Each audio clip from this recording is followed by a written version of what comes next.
प्रिय छात्र छात्राओं, मेरे मित्रों एवं शिक्षक बंधुओं, आज मैं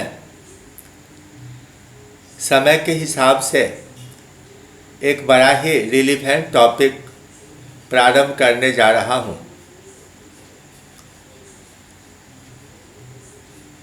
यह है इन्फेक्शंस डिजीजेज और इम्यूनिटी से संबंधित,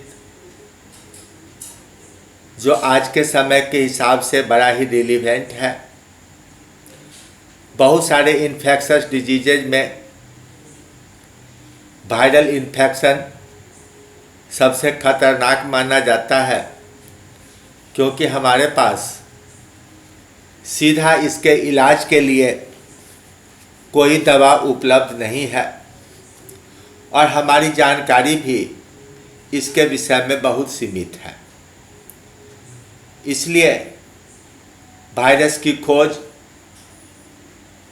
उसकी रचना, कैसे हमारे सेल में आकर वह एक सजीव की तरह बिहेव करता है, इसकी चर्चा हम लोग इस सेशन में करेंगे।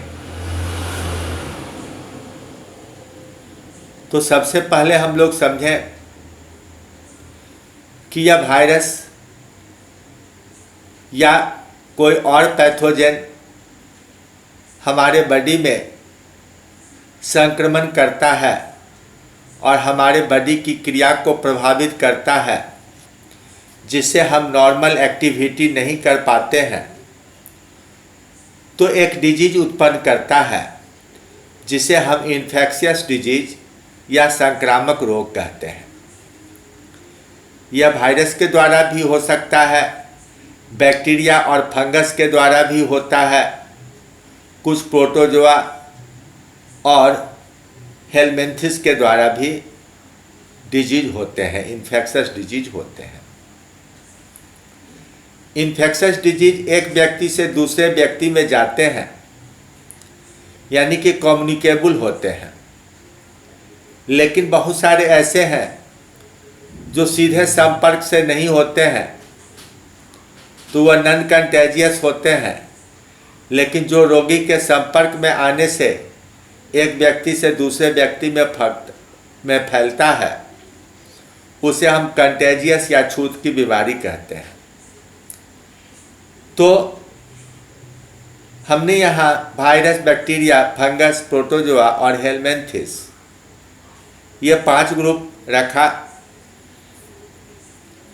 क्लास 12 में ह्यूमन डिजीजेज नाम से चैप्टर है, उसमें ये 5 की चर्चा होती है।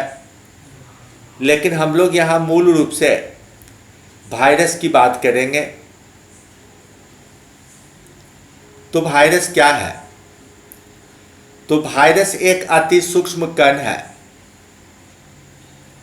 संक्रामक कण है, जिसके कारण उसके पोषकों के अंदर हानिकारक प्रभाव या बीमारियां उत्पन्न होती है।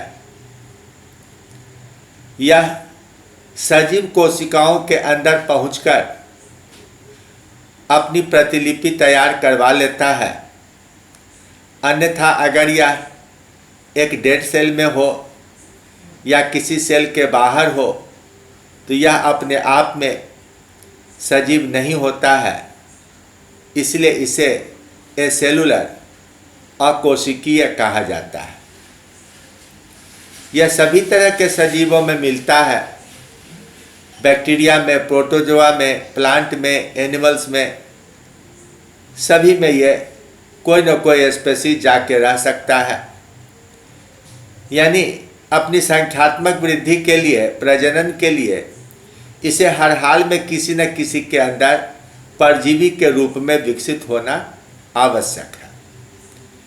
सजीवों के बाहर रहकर यह स्वयं अपने आप में निर्जीव ही है, लेकिन जेनेटिक मटेरियल के कारण यह अपनी प्रतिलिपि तैयार करवा लेता है। यानी उसकी उत्पत्ति कराने वाले, उसका रिप्रोडक्शन करने वाले होस्ट सेल होते हैं, वायरस स्वयं नहीं होता है। अब हम लोग इसके खोज की बात करें, तंबाकू के पत्ते पर भूरे भूरे दाग के रूप में एक बीमारी उत्पन्न होती है जिसे मोजाइक डिजीज नाम दिया गया। यह वायरस के द्वारा होता है। डेमेट्री इवानोवस्की नाम के वैज्ञानिक ने यह जांचने के लिए कि यह बैक्टीरिया के कारण है या किसी जहर के कारण है, उन्होंने एक काफ़ी अच्छा बैक्टीरियल फिल्टर लिया।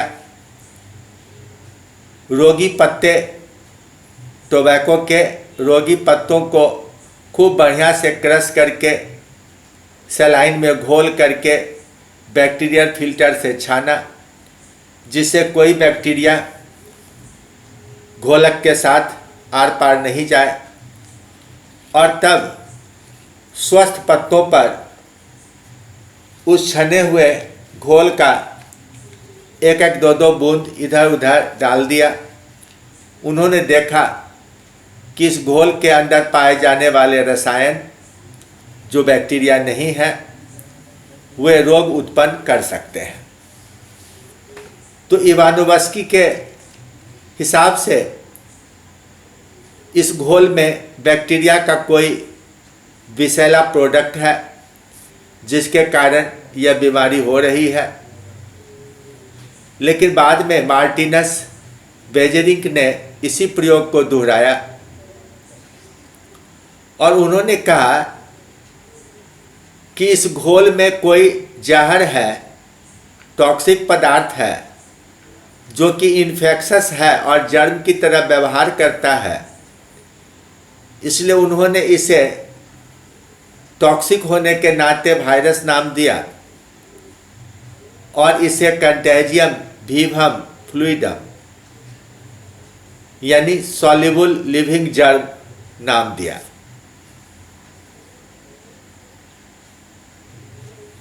फ्रेडरिक लॉफ्टर और पॉल फ्रॉस ने इसी साल में पशुओं के अंदर होने वाले फुट और माउथ डिजीज के वायरस को एक एनिमल से दूसरे एनिमल में पहुंचा कर देखा। उन्होंने भी कंफर्म किया कि यह कोई सेलुलर नहीं है, यह कोई घुलने वाला केमिकल पार्टिकल है। लेकिन उन्होंने इसे पार्टिकल माना, कण माना। अब जब इलेक्ट्रॉन माइक्रोस्कोप का आविष्कार हुआ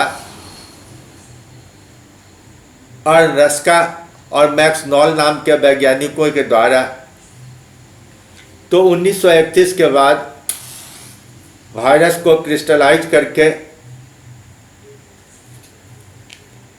उसे देखना संभव हो सका।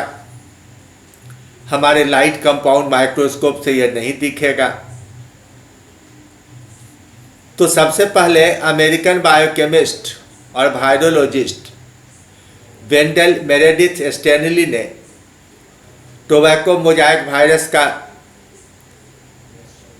प्रोटीन और आरएनए इन दोनों हिस्सों को अलग अलग किया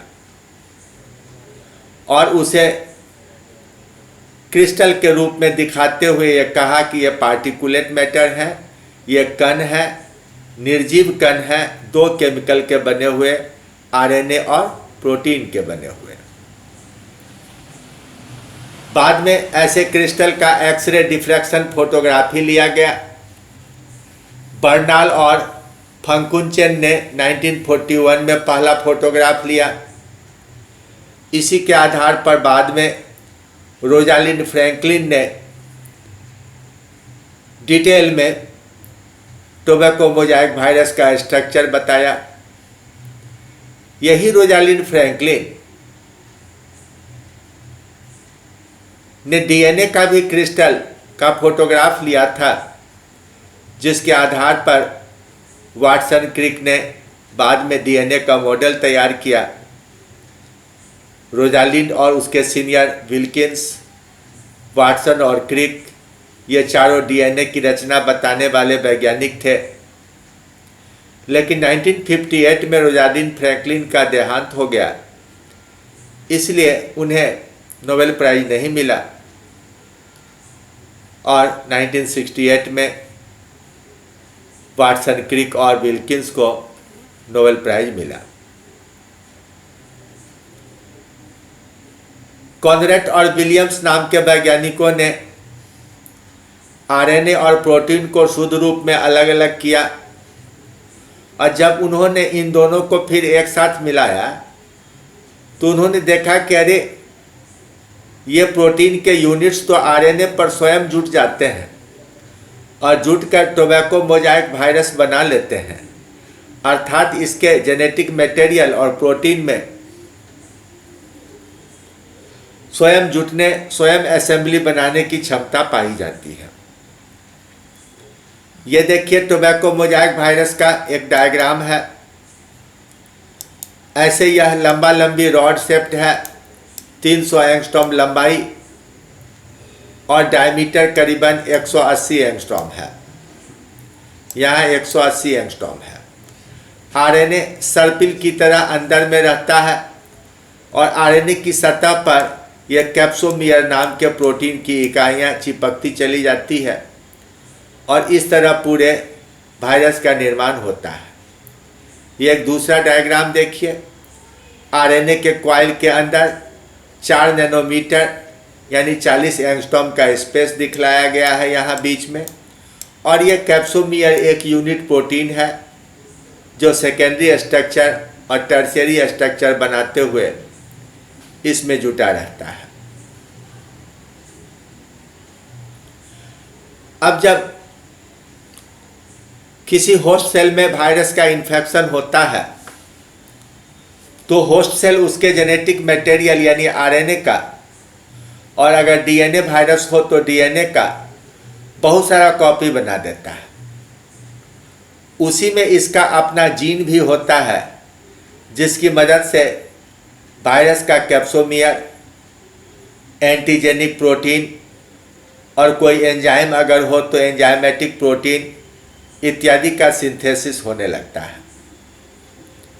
तो जब वह सजीव के अंदर, एक जीवित कोशिका के अंदर, एक डिवाइडिंग सेल के अंदर होता है, तभी उसका मल्टीप्लिकेशन संभव है, निर्माण संभव है, अन्यथा वह निर्जीव कण की तरह पड़ा रहेगा।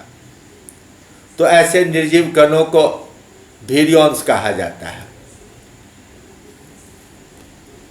इसमें डीएनए या आरएनए के रूप में जेनेटिक मटेरियल है, उसके चारों ओर प्रोटीन का कोट या कैप्सिड है जिसे बनाने वाला यूनिट प्रोटीन को कैप्सोमियर कहा गया, और किसी किसी वायरस में जैसे कि एचआईवी वायरस में बाहर से लिपिड बाइलेयर भी पाया जाता है जो वास्तव में होस्ट सेल के प्लाज्मा मेम्ब्रेन का घेरा है। अब ये विभिन्न आकार प्रकार के रॉड शेप्ड, स्फेरिकल, आइकोसाहेड्रल इत्यादि होते हैं जिसकी सतह पर विभिन्न प्रकार के प्रोटीन दिखाई पड़ते हैं, एंटीजेंस दिखाई पड़ते हैं। अब मेटलैंड और मेटलैंड नाम के 2 वैज्ञानिकों ने हेन के किडनी को पीसकर उसके घोल में वैक्सीनिया वायरस को विकसित कराया और बाद में इसी विधि से पोलियो वायरस के टीके का लार्ज स्केल में 1950 के बाद निर्माण हुआ। 1950 के बाद हमने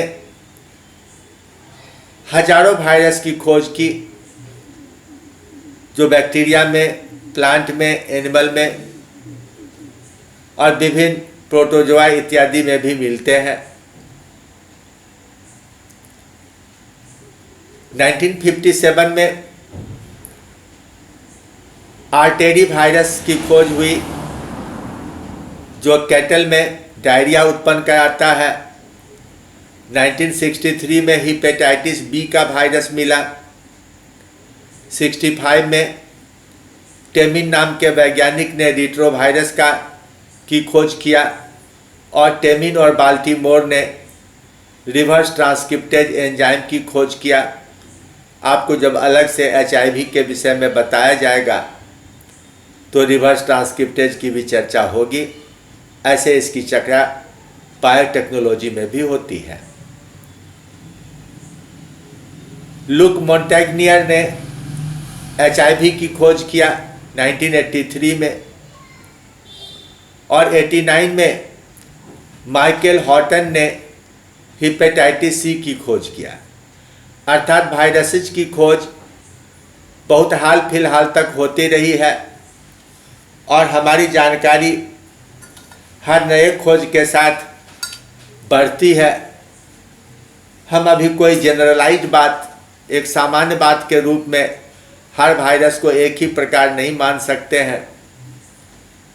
आप में कुछ लोगों को पता हो या घर में पता कीजिए तो मालूम होगा कि 1970 के पहले हमारे देश में बड़ी माता, जिसे अंग्रेजी में स्मॉल पॉक्स कहते हैं, लगभग हर घर के एक व्यक्ति को मार चुके हैं। उनका आकार इस प्रकार का होता है। एक अकेले वायरस को हम अलग से देखें तो यह उसकी रचना है। कोर में इसका न्यूक्लिक एसिड पाया जाता है। अब हालांकि इस बीमारी पर नियंत्रण पा लिया गया है, लेकिन यह कहना भी ठीक नहीं होगा कि यह कभी लौटकर नहीं आएगा। अब सबसे बड़े वायरस के रूप में पेंडोरा वायरस सेलिनस की चर्चा होती है। इसकी खोज एकदम हाल में 2013 में हुई है। इसका आकार 1000 नैनोमीटर है। यहाँ पर 100 नैनोमीटर गलत प्रिंट हुआ है, यह 1000 नैनोमीटर है। इससे छोटा मेगा वायरस 440 नैनोमीटर का है और मामा वायरस के स्पेसीज 390 नैनोमीटर के हैं। 2 मिमी वायरस के भी स्पेसीज हैं। यह मिमी वायरस है, इसे मामी वायरस मत समझिएगा। यह 390 nm के होते हैं और कैफिटेरिया रोएनबर्गेंसिस ये 300 nm के होते हैं। तो ये सभी बड़े आकार के वायरस हैं, लेकिन इनमें से कोई हमारे अंदर बीमारी उत्पन्न करने वाला वायरस नहीं है।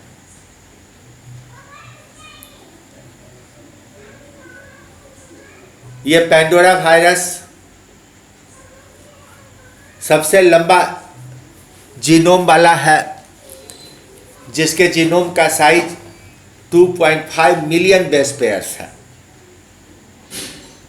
और यह अमीबा जैसे जलीय प्राणियों में, खासकर समुद्री राइजोपोडा के अंदर खोजा गया है। अब हम लोग मनुष्य में होने वाले कुछ वायरल डिजीजेज की बात करेंगे। तो वायरस आमतौर से पूरे का पूरा किसी सेल में नहीं जाता है। वह अपना जेनेटिक मटेरियल, मुख्य रूप से RNA, होस्ट सेल में डाल देता है। वहीं उसकी कॉपीज का निर्माण होता है। फिर वायरस के प्रोटीन बनते हैं। इनमें कई प्रोटीन बड़े स्ट्रॉन्ग एंटीजन होते हैं, जिनकी प्रतिक्रिया से हमारा मेटाबॉलिज्म प्रभावित होता है, हम बीमार पड़ते हैं। इनमें से कई ऐसे वायरस हैं जो जानलेवा हैं। तो हमारे यहाँ जो कॉमन वायरल डिजीजेज हैं उसमें देखिए chicken pox double standard DNA का बना हुआ है, हर्पिस वायरस के कैटेगरी का है। संपर्क से और हवा में ड्रॉपलेट के रूप में यह फैलकर एक व्यक्ति से दूसरे व्यक्ति में पहुंचता है। हर्पिस सिम्प्लेक्स यह भी DNA वायरस है इसी ग्रुप का। यह कीड़ों के द्वारा काटने पर एक आदमी से दूसरे आदमी में जाता है। पोलियोमाइलाइटिस बहुत छोटा वायरस है। पाइकोरना वायरस सिर्फ 30 नैनोमीटर इसका डायमीटर होता है। यह प्रदूषित भोजन और जल के द्वारा फैलता है। कॉमन कोल्ड, इन्फ्लुएंजा, ये आरएनए वायरस है, ये भी ड्रॉपलेट से फैलते हैं। रेबीज आरएनए वायरस है, आमतौर से बॉडी फ्लूइड के संपर्क से ये फैलते हैं, लेकिन जंगली जानवरों के काटने से भी रेबीज फैलता है। मम्प्स पैरामिक्सोवायरस है, यह भी ड्रॉपलेट से फैलता है। मीजल्स आरएनए वायरस है, पैरामिक्सोवायरस समूह का संपर्क और ड्रॉपलेट से फैलता है। डेंगू और येलो फीवर फ्लेविवायरस और आर्बोवायरस है, मच्छरों के काटने के द्वारा ये फैलते हैं। चिकुनगुनिया टोगा वायरस या अल्फा वायरस के द्वारा फैलते हैं। ये तीनों के तीनों, dengue, yellow virus, yellow fever, chikungunya, इन तीनों के वेक्टर एडिस नाम का मच्छर है। एड्स यह भी काफ़ी प्रचलित बीमारी है। यह एक रेट्रोवायरस है जो बॉडी फ्लूइड के संपर्क से या सेक्सुअल कांटेक्ट से फैलता है, या किसी रोगी का ब्लड किसी निरोग में चला जाए, या कोई बीमार महिला प्रेग्नेंट हो तो उसके बच्चे में चला जाए, इस तरह से भी एड्स फैलता है। एड्स के विषय में हम लोग अलग से एक सेशन रखेंगे। SARS-1 जो 2002 में 5 में 7 में दुनिया के 60-70 देशों में फैला, और कोविड-19 जो अभी पूरी दुनिया में फैला हुआ है, पूरी दुनिया की इकोनॉमी को इसने ध्वस्त कर दिया, यह भी एक आरएनए वायरस है जो कांटेक्ट से और ड्रॉपलेट से फैलता है। ये देखिए कितना खूबसूरत लग रहा है मीजल वायरस, लेकिन वायरस सिर्फ देखने में खूबसूरत होते हैं। कोई भी वायरस लाभदायक नहीं है, ये सभी खतरनाक हैं, हानिकारक हैं। यह HIV है, एड्स उत्पन्न करने वाला वायरस। यह SARS है, SARS-1 जो 2002 में पहली बार नजर आया था, और कोरोना जो CoV-2 कहलाता है, SARS-CoV-2 या कोविड-19। जिस आर्टिस्ट ने ये डायग्राम बनाया इतनी खूबसूरती से सजाकर, बड़ा आश्चर्य लगता है कि जिसकी करनी एकदम अगली हो, कुरूप हो, वह इतना खूबसूरत कैसे लगता है। इसमें अंदर में आप देख रहे हैं क्वाइल की तरह मुड़ा हुआ आरएनए है, बाहर से ये इस तरह से एक घेरा है, एनवेलप है, और इसके ऊपर स्पाइक के रूप में ग्लाइकोप्रोटीन S है। तो यह है कोविड-19। तो जब ये वायरस हमारे अंदर आते हैं तो हमारे सेल को अपने नियंत्रण में ले लेते हैं, और उसके कारण सेल के अंदर ही देखिए आरएनए की कई सारी कॉपीज बन रही है, और उसके जीन से हमारे राइबोसोम के द्वारा प्रोटीन बनाया जा रहा है, और फिर इस प्रोटीन और इस आरएनए की मदद से वायरस का नया जनरेशन तैयार हो रहा है। यानी कि हम ही वायरस को सजीव जैसा जीवन देते हैं, अन्यथा यह अपने आप में निर्जीव कण है। तो इस तरह आपने वायरस के विषय में काफ़ी जानकारी हासिल की। अब आगे के क्लासेज में हम लोग वायरस को 4 ग्रुप में बांटकर पहले देख लेते हैं। एक है न्यूमोट्रॉपिक वायरस जो फेफड़े और श्वसन तंत्र को प्रभावित करता है। इन्फ्लुएंजा, कॉमन कोल्ड और सार्स कोविड इसी श्रेणी का है। डर्माट्रॉपिक वायरस ये स्किन को प्रभावित करता है।